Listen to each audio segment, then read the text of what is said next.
From the 1980s onwards, European art regained some of the prominent position in the world it had lost to the US. The dramatic and sudden collapse of communism at the end of that decade tended to re-establish a sense of European unity. European art exists in an increasingly globalized art scene, created by the Internet and cheaper, easier travel. Changing roles. In spite of enormous support from the French government, including the building of the Pompidou Centre, Paris has never quite recovered the role it played in the development of modern art up to the mid-20th century. Ever since the international success of Neo-Expressionism, Germany has become increasingly important in the art world. For earlier generations of artists, a considerable career could be built on a local reputation, and many figures celebrated in their own countries had little following outside them. Now it seems that it is vital to establish an international audience.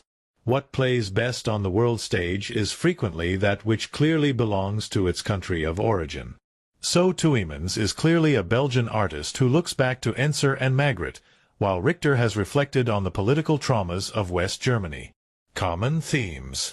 One feature of the contemporary scene is that many of the old conflicts are no longer of such importance. Abstract versus figurative, or conceptualism versus painting and sculpture, no longer arouse such passions. Artists who are stylistically and technically very different may nonetheless be united by common themes. The three women artists shown here are a painter and two installation artists. However, Annette AMessager is far closer to the painter Paula Rego in her critical look at feminine identity and her exploration of the power of childhood memory. Sylvie Fleury, by contrast, is, at least on the surface, a post-feminist, exulting in the rich woman's joy in shopping. The Guggenheim Foundation. From its origins in New York in the 1930s, the Guggenheim Foundation developed to a multinational corporation for collecting and displaying modern art. Frank Gehry's dramatic design for the Foundation's branch in Bilbao, which opened in 1997, has attracted as much attention as the art inside. Europe today. Gerhard Richter. B. Dresden, 1932.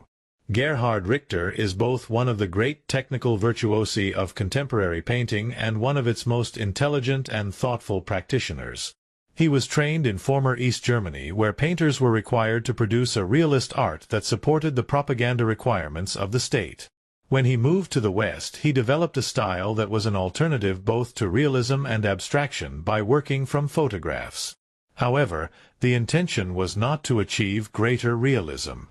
Instead, Richter's paintings tend to emphasize the imperfections of the photographic process and question our use of it as a source of information about the world.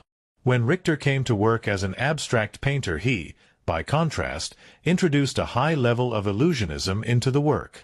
Lifeline. 1952-56 Studies at Hochschule für Bildende Kunst, Leipzig, 1961 moves to Düsseldorf, then in West Germany. Influenced by the work of Bacon and Giacometti. 1962 produces first paintings based on blurred photographs. 1985 receives Oscar Kokoschka Prize in Vienna. 1991 retrospective exhibition at Tate Gallery, London. Untitled, one of a series of large paintings, the effect was achieved by scraping across several layers of wet paint. There is a suggestion of dim, unidentifiable images in a dirty mirror, but when the original work is seen, the viewer is continuously brought back to the paint itself. 1989, Oil on Canvas, Kunsthalle, Hamburg, Germany. The Schmidt family, typical of the Richter's paintings from the 1960s, this was painted from a snapshot rather than from life.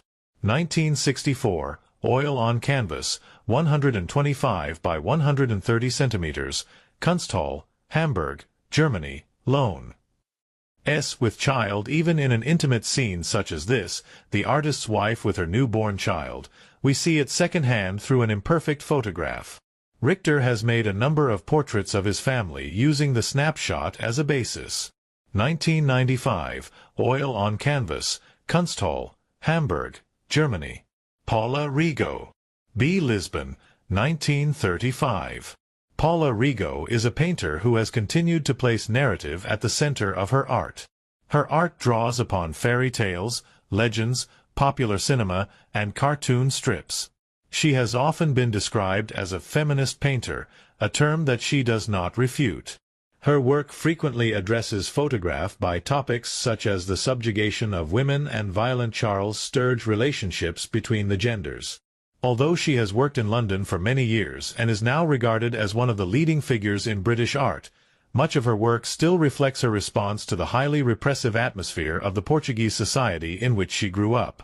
She has developed from a semi-abstract manner close to the Cobra group, page 521, to the figurative manner for which she is best known, but her work reminds us that tradition is significant in art insofar as it illuminates the present.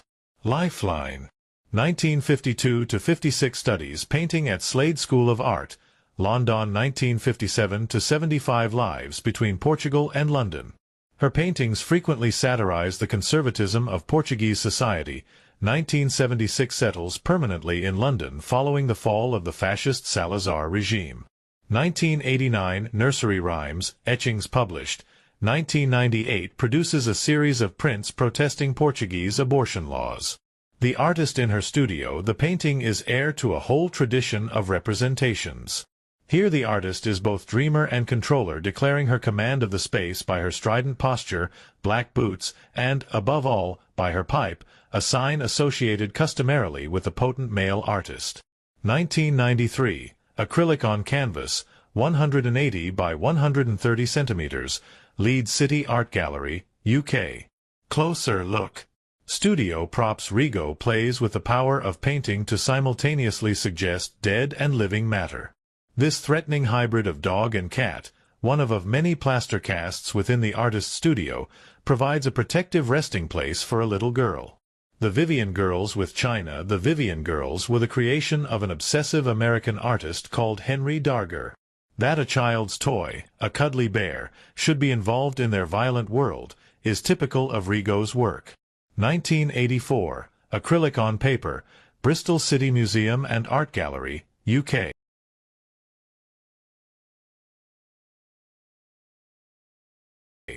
Luc Tuymans. B. Mortzel, 1958. Like many painters today, the Belgian artist Luc Tuymans depicts the world as seen through photographs. However, these are not the high-focus, colorful paintings of the photorealists but images fading into mystery. The handling of paint is highly sensitive and poetic. Characteristically, Tuymans uses very pale colors, and sometimes cracks are deliberately induced in the painting's surface. There is often a suggestion of violence and pain, and his imagery is frequently inspired by published photographs of war and brutality. It is as though the painting is a beautiful cover for the secrets of a half-forgotten atrocity. Illegitimate 3 Tuymans often uses titles to suggest readings of images.